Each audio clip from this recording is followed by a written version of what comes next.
আজকে ভাল্লুকের দাওয়াত আমাদের বাসায়। আর রাসেল খেয়ে যাচ্ছে।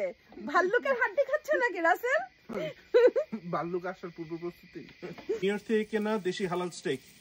যারা জানেন না তাদের বলছি, আমাদের এখানে বন্য ভাল্লুক এবং হরিণ ঘোরাঘুরি করে। রাসেল, সত্যি কথা বলো, তুমি কি আমার বাগান থেকে হরিণ ধরে খেয়েছো? ভাবি এটা কি বললেন? সত্যি কথা বলতে একদিন আমি চেষ্টা করছিলাম। আমি গত সপ্তাহে আমার দরজার সামনে 3টা হরিণ আসছিল। ভাবি আমি চেষ্টা করছিলাম কিন্তু ব্যর্থ। দরজা খোলার পরে এমন ধর দিছে। বি আওয়াজ পাইছেন?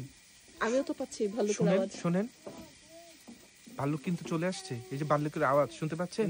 হ্যাঁ হ্যাঁ হ্যাঁ পাচ্ছি। ও মাই গড, ভয়ানক আওয়াজ। ভাবি হ্যাঁ, ভিতরে চলো। ভিডিওতে আসছে নাকি? না ভিতরে যাব কেন? আমি ভাল্লুককে দাওয়াত দিয়েছি না। Salad ready, steak ready, wings ready. পর্চের বারান্দার দরজাগুলো লাগিয়ে দিয়েছি। আর ভাল্লুক যদি এসেও পড়ে, রাসেলের অনেক সাহস আর শক্তি আছে। অনেকেই কমেন্টে লেখেন যে আপু সবসময় গ্রিল করেন কিন্তু রেসিপি দেখান না। স্টেকে আমি গোলমরিচ আর লবণ দেই। চুলায় করলে রসুন দরকার হয়, গ্রিলে করলে সব থেকে কম সিজনিং ইজ দ্য বেস্ট। আর চিকেন উইংসে আদা রসুন বাটা আর যে কোনো ব্র্যান্ডের তন্দুরি মশলা।